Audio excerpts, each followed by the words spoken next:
Sampeyan tak ceritani setunggal. Ternyata gak kabeh wong Islam niku disenengi kalian Gusti Allah. Lho wis Islam kok gak disenengi Gus? Ternyata ciri-cirinya orang Islam nggih. Niki sing teman-teman ditresnani, diridhoi kalian Gusti Allah. Nggih menika setunggal. Nopo? Seneng nanggone kekasih-kekasihnya, cinta kepada para wali-walinya. Soalnya wong mlebu swarga, orang masuk surga itu ada dua. Yang pertama dihisab, yang kedua dakhalal jannah bi ghairi hisab. Walhasil orang kaya itu hisabnya dengan orang melarat, orang miskin itu 500 tahun. Berapa? Jaraknya. Jadi orang kaya itu banyak hisabnya. Ayo sampean, milih sugih apa milih melarat? Wong melarat masuk surganya hisabnya cepet karena kekayaannya sedikit. Orang kaya hisabnya lambat. Soalnya setiap kenikmatan yang Allah berikan kepada mereka ini masih ditunggu. Engkau dikasih sepeda motor, lebih banyak dibuat maksiat apa dibuat ibadah? Lebih banyak dibuat dateng tolabul ilmi, dateng solawatan, opo gondoli pacar. Ini semua itu ada hisabnya. Sampean selama dikasih uang sama Allah dibuat apa aja? Dihisab semua. Nek wong melarat sing dihisab wis mboten enten. Langsung gampang mlebu swarga. Ayo milih di melarat ta sugih? Kok sugih sih? Kok rodok cemplang tadi lho pas apa diutirne ta? Halo. Halo. Pun. Milih sugih. Lah nek jenengan Gus? Heeh. Kula nggih Gus. Soalnya napa? Saya membaca di kitab Tariful Umam wal Muluk diceritakan. Insya Allah di dalam kitab Dakok juga ada itu. Kalau nggak salah di Sudatul Wa'idin juga ada. Niku ceritanya seperti ini.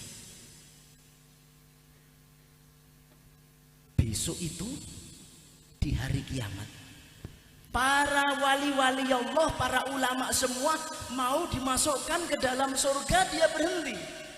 Ya malakut Ridwan, hai malaikat Ridwan, maaf saya berhenti di sini. Loh kenapa Kiai? Amalmu ini sudah baik, banyak, dan engkau sama Allah sudah disuruh masuk ke dalam jannah, ke dalam surga. Si Kiai tersebut, ulama tersebut, lah enggak, saya enggak mau masuk surga dulu. Lah kenapa Kiai? Saya menunggu orang-orang dermawan dulu, orang-orang agniya, orang-orang yang kaya, tapi dia yang membantu di dalam perjuangan agamaku. Mereka membantu urun semen, urun pasir, urun boto. Terwujudlah pesantrenku sehingga aku punya pesantren. Di dalam pesantren tersebut aku perjuangkan untuk syiar agamanya Allah. Maka ini hasil dari keringat-keringat orang yang dermawan. Wahai malaikat, aku tidak akan mau masuk ke dalam surga sebelum orang yang kaya ini masuk surga lebih dahulu. Orang yang dermawan ini masuk surga lebih dahulu.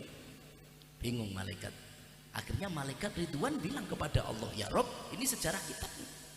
Ini sejarah diceritakan ketika Rasulullah pas Isra Mi'raj ada seorang kaya yang masuk surga terlebih dahulu. Para ulamanya berhenti. Si ulama tersebut mohon kepada Allah untuk orang si kaya yang dermawan dimasukkan ke dalam surga. Lalu dicari, di mana orang yang kaya? Di Pewanggili. Coro gampangane jenenge Ahmad di surga nggak ketemu. Akhirnya dipanggillah malaikat Zabaniyah. Malaikat Zabaniyah, ada apa ya Rob? Coba ada nggak nama si Ahmad itu dulu menjadi donaturnya seorang ulama ini? Oh ada ya Rob. Ini neraka yang paling bawah ya Rob. Si kiainya, Ya Rabbi, dulu dia memperjuangkan aku untuk berjuang di agamanya Allah. Seandainya tidak ada agnia, seandainya tidak ada orang kaya yang sahok, yang dermawan tersebut, maka sungguh aku tidak akan mampu untuk bersiar, karena aku dari kecil orang yang ahli mengaji dan tidak mempunyai kemampuan untuk berbisnis. Maka orang kaya inilah yang membantu aku di dalam perjuangan agama, sehingga amalku begitu banyak dan engkau memasukkan aku ke dalam surga. Tapi ya Rob, wallahi demi engkau ya Rob, aku tidak mau masuk surga sebelum orang yang sahok, sebelum agniya, orang yang kaya, yang sahok, yang dermawan ini masuk surga bersamaku. Kalau memang dia masuk neraka, masukkan aku ke dalam neraka. Akhirnya mendapat rahmat Allah. Sehingga dari rahmat Allah tersebut, Allah mengutus malaikat Zabaniyah untuk mengambil si orang kaya yang dermawan di dalam neraka tersebut. Diambil, akhirnya dimasukkan ke dalam surga. Walhasil ketika mau masuk ke dalam surga, para ulama itu berhenti. Lalu ulama itu mengatakan kepada orang yang kaya tersebut, ya Syekh, wahai Kiai, terima kasih engkau telah memberikan pertolongan. Lalu dikatakan, ini karena perjuanganmu dulu ketika di alam dunia. Akhirnya apa yang terjadi? Sama aulia, sama para ulama disuruh masuk terlebih dahulu. Orang yang kaya, yang dermawan ini akhirnya masuk surga bersama para ulama. Lho niki lho. Jadi sampe nek milih dadi wong sugih iku bener. Ning ojo dadi wong sugih sing medhit bin bakhil. Nih, kata guru saya gitu kemarin, kata guru itu medhit bin bakhil itu hisabnya suwe. Jadi ingin masuk surga kepada ulama itu enggak harus jadi ulama, jadi wong sugih tur dermawan. Saya juga begitu. Saya juga kiai, yo aku tak belajar sing dadi wong teman-teman bisa dermawan. Soalnya saya ingin kumpul dengan para aulia-aulia semuanya. Amin Allahumma. Lah nek kula kumpul kan mesti kula geret sampeyan to, ngoten lho nggih. Pengen digeret nang mboten? Masya Allah, cinta itu membuatkan sebuah luar biasa. Setiap saya berkumpul dengan para kiai-kiai sepuh, doa saya itu satu. Gus, apa doanya panjenengan? Ya Allah, semoga berkumpulnya saya dengan ulama ini, karena Nabi mengatakan julusu sa'atin indal ulama ahabu ilayya min ibadati alfi sanah. Duduk bersama ulama walaupun sesaat, kata Rasulullah, lebih aku cintai daripada orang itu beribadah selama 1000 tahun yang tidak melakukan dosa sama sekali. Lungguh karo ulama. Setelah saya duduk bersama ulama itu, akhirnya apa? Saya mohon ya Rob, dudukku dengan ulama, dengan habaib ini, maka percikanlah pahala-pahala kepada murid-muridku dan jamiah sholawat Ibrahimiyah. Amin Allahumma amin. Sampeyan cekne katut, sampeyan cekne kecipratan niku kula koyo ngoten. Ayo Gusti yen lho nglencer gak pegel tak anggite sampean gak pegel. Yo pegel yo. Tapi ini jagat ini sudah tidak lama lagi. Umur sampean itu sudah tidak lama lagi. Kalau sampean yang masih hidup, sampean menganggap masih 1 tahun, 2 tahun, 5 tahun ini masih lama. Tapi orang yang dimana di situ sama Allah diberikan sebuah cahaya di dalam hati, ini merasa bahwa dunia itu sangat dan amat padat. Mula kula numpak motor niku bau banter. Sampai Habib niki tahu mutah-mutah. Kenapa? Teko kono biar cepat sampai sana. Saya menganggap bahwa dunia itu sangat singkat. Bayangkan Imamul Ghazali mengatakan, seandainya umur manusia itu 63 tahun, sebenarnya kehidupan dia ketika yahruju ila dunia, orang itu keluar dari alam dunia, orang itu merasakan bahwa kehidupan itu hanya 8 menit. Sudah betul 8 menit. Dibandingkan nanti di alam sana abadi selama-lamanya. Mula saya berangkat ke Jakarta, ke Lampung, kemana-mana, dan insya Allah tidak lama akan berangkat ke Kalimantan. Dari Kalimantan akan berangkat ke daerah Medan, Tapanuli, di Barus. Berangkat meriko ndongakno kabeh. Ibaratnya saya itu melobi. Napa? Melobi. Jadi ngelobi dulu. Muga-muga dadi sebab barokah sedaya nggih. Amin Allahumma amin. Kemarin ada pertanyaan, Gus, kenapa Gus seorang ulama itu kok sering kena fitnah ya? Seorang ulama kenapa kok selalu sering kena fitnah? Saya bilang, kalau ada seorang ulama yang tidak pernah difitnah, perlu dicurigai keulamaannya. Mungkin itu ulama abal-abal atau ulama su. Ulama ini akan selalu dicaci maki, akan selalu difitnah, karena mereka warasatul anbiya, pewarisnya Nabi, bukan hanya mewarisi ilmunya saja, juga mewarisi fitnah-fitnahan, cacian-cacian yang dilontarkan oleh orang-orang dari kalangan orang munafik. Sangat dipaham.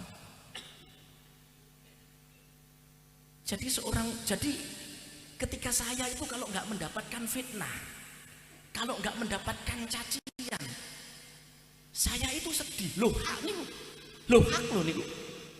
Mbok nek sampean paling mari dirasani dilokno wong, aku lho salah opo? Aku gak salah opo-opo. Tuh sampai bengi gak iso turu. Ampek dodok. Sakitnya tuh di sini. Wis gak karuan. Mosok Gus jenengan boten loro, boten. Estu. Kenapa? Akhirnya saya tahu, alhamdulillah, lah kok ulama temen rek. Lah nek gak ono sing mitnah, gak ono sing apa-apa, saya tuh rumangsa iki apa kok koyo abal-abal ngene sih. Sayyidina Umar bin Khattab dalam tempo 1 minggu tidak difitnah, tidak dicaci maki oleh orang, nangis sujud kepada Allah, ya Rabb, dosaku apa? Kok selama ini aku tenang-tenang saja, tidak ada yang menfitnah saya? Apakah engkau sudah benci dengan aku? Sangat dipaham. Maka ada seorang habaib, seorang ulama difitnah habis-habisan. Sampai nojok melok-melok walat estu. Kalau ketika ada ulama atau kiai difitnah atau apa, atau wis sudah sampean diem.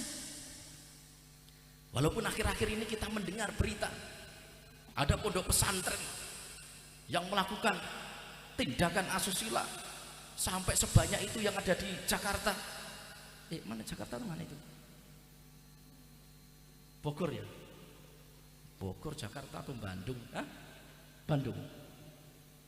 Saya udah nggak mau mengikuti. Bahaya. Orang jelek aja kita selalu omongkan, hati-hati loh. Orang jelek saja selalu kita omongkan. Itu akan terjadi kepada dirimu. Loh, wong elek diomongno iso balik nang awake dhewe apa meneh wong apik. Wong apik difitnah iki hati-hati. Wong apik difitnah iku wong elek gitu. Orang jelek itu dijelekkan kemana-mana.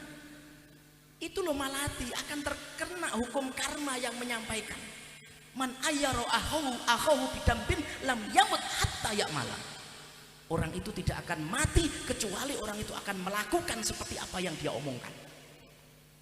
Apalagi seorang ulama terfitnah, difitnah seorang ulama, lalu kita mempercayai fitnahan itu. Ingat, 7 keturunan kita sama Allah ditutup rahmatnya. Nauzubillah min dzalik. Maka saya sangat amat tidak mengakui Ibrahimiyah sebagai murid saya, apabila menjelek-jelekkan Habib ini, menjelek-jelekkan kiai ini, sudah bisa contoh mending jaluk tulungan aku mau haruh. Hati-hati temen, sampean kan pernah lihat nggih, enten wong itu lho mbake gak tahu sholat, bapak apa anaknya gak tahu sholat, cucunya gak tahu sholat, cicitnya gak pernah sholat, cicitnya lagi gak pernah sholat. Kan ada orang yang seperti gitu.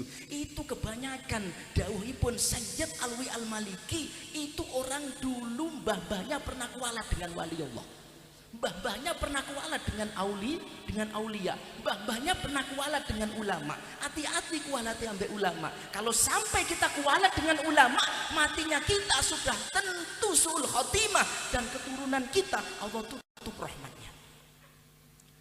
Nauzubillah min dzalik. Maka hati-hati media sosial. Nek jare Habib Syekh ngene iki jenenge setan gepeng. Ayo setane digawe dolenan. Saya itu paling suka membuat permainan setan. Hai setan, engkau selalu membuat permainan untukku, aku juga akan lebih cerdas dan pandai membuat permainan untukmu.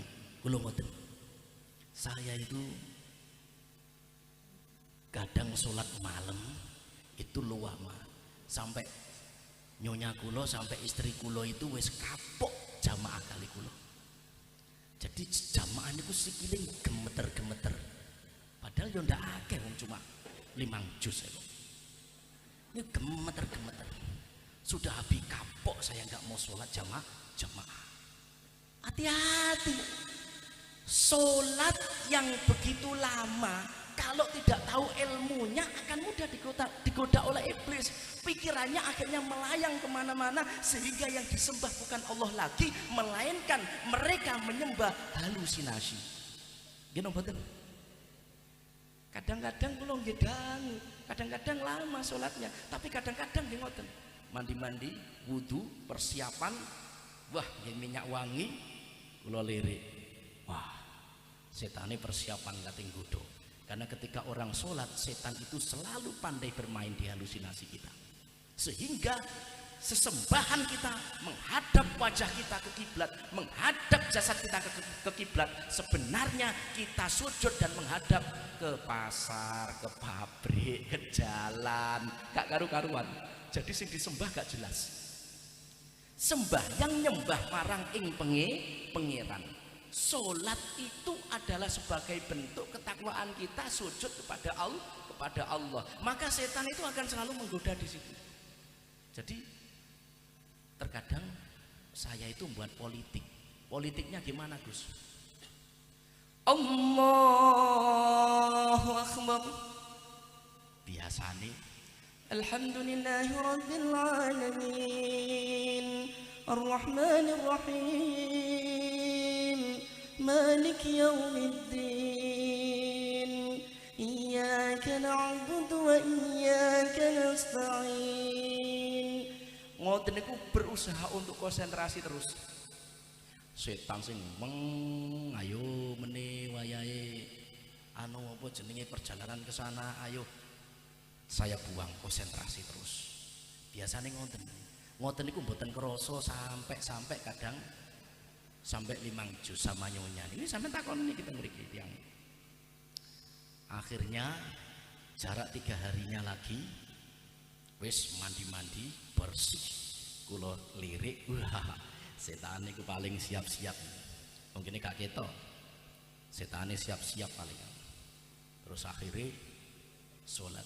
Allahu Akbar. Bismillahirrahmanirrahim. Alhamdulillahirabbil alamin arrahmanirrahim maliki yaumiddin iyyaka na'budu wa iyyaka nasta'in ihdinas siratal ladzina an'amta 'alaihim ghairil maghdubi 'alaihim waladdallin. Bismillahirrahmanirrahim. Qul huwallahu ahad Allahu samad lam yalid walam yakul lahu kufuwan ahad. Allahu Akbar. Allahu Akbar. Allahu Akbar. Allahu Akbar. Allahu Akbar. Assalamualaikum warahmatullahi. Assalamualaikum warahmatullahi. Biasane auratan wiritan ngenteni subuh, langsung kula teng kasur kula tutupi. Kapok aku. Ngoten niku geger-getene gak karu-karuan. Sajane nggodho cae supaya gak oleh napa jenenge, supaya tidak mendapatkan fadilah amalia ganjaran yang khusuk. Akhirnya yo tetep khusuk. Soalnya tingkatannya sampeyan niku nek salat aja suwe-suwe, sampean sing cepet ae. Cae gergeten iblis. Kate enggak khusyuk ya apa sampean? Allahu akbar. Alhamdulillahirabbil alamin arrahmanir rahim maliki yaumiddin iyyaka na'budu wa iyyaka nasta'in ihdinas siratal mustaqim siratal ladzina an'amta 'alaihim ghairil maghdubi 'alaihim waladdallin. Amin. Bismillahirrahmanirrahim. Qul huwallahu ahad, lam yakul lahu kufuwan ahad. Allahu akbar. Allahu akbar. Ayo mikir apa sampean? Hah? Lah mikir kan jungkal-jungkal tok to. Allahu akbar, Allahu akbar. Assalamualaikum warahmatullahi, assalamualaikum warahmatullahi. Alhamdulillah ganti wiridan. Astagfirullahaladzim, astagfirullahaladzim. Sekali-kali ngono. Ustaz Muhi. Ojo suwe-suwe kadang-kadang rodok dicepetno. Sampai santrinya subuhan niku tak lirik teko omah. Ini sampai sampai ngantuk. Nah, nggih. Jadi sampean kudu ya pinter napa ngelabui setan, ngelabui iblis iku ya kudu pinter. Kau ya iblis niku godhoe ngoten. Kok sampean digodho gak oleh ibadah, sampean tetep ibadah. Akhirnya kok sampean digodho itu pas ing dalam tingkah ibadahe gak iso lillahi taala panjenengan. Mula di politik tetep ibadah, cuma rodok dipercepat ngoten mawon. Nggih. Mulai sembahyang tahajud ojo terlalu keseringan gak apik. Wis istiqomah kula Gus 3 tahun. Alah. Malah reget atine malah. Lho kok ngoten Gus, paling enggak sawulan ping 5 ta ping pira. Gus kula sekadung semuangat ya wis silahkan terus. Ning ojo keseringan juga. Karena kalau keseringan juga maka no ibadah itu gak usah terlalu nemen-nemen, ning yo kudu dilakoni kanthi istiqomah. Sampeyan nggih ngoten, gak usah aja terlalu alim-alim anggere nyai kiai ini.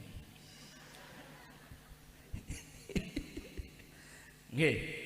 Kenapa Gus kok bilangnya begini? Saya itu mengajarkan kepada panjenengan betapa indahnya Islam itu sebenarnya. Tobatnya tobat. Khusuk nggih khusuk, ojo moro-moro melok Ibrahimiyah tobat wis waduh ngomalor ngidus tasbih diketokno wong. Wiritan ya wiritan di omah, nek wis metu nggih sampun tasbih disai ngoten nggih. Kula riyen niku latihan zikir tidak memakai tasbih itu 2 tahun namanya. Di Alas Purwo, zikir enggak pakai tasbih. Loh kok bisa Gus saged?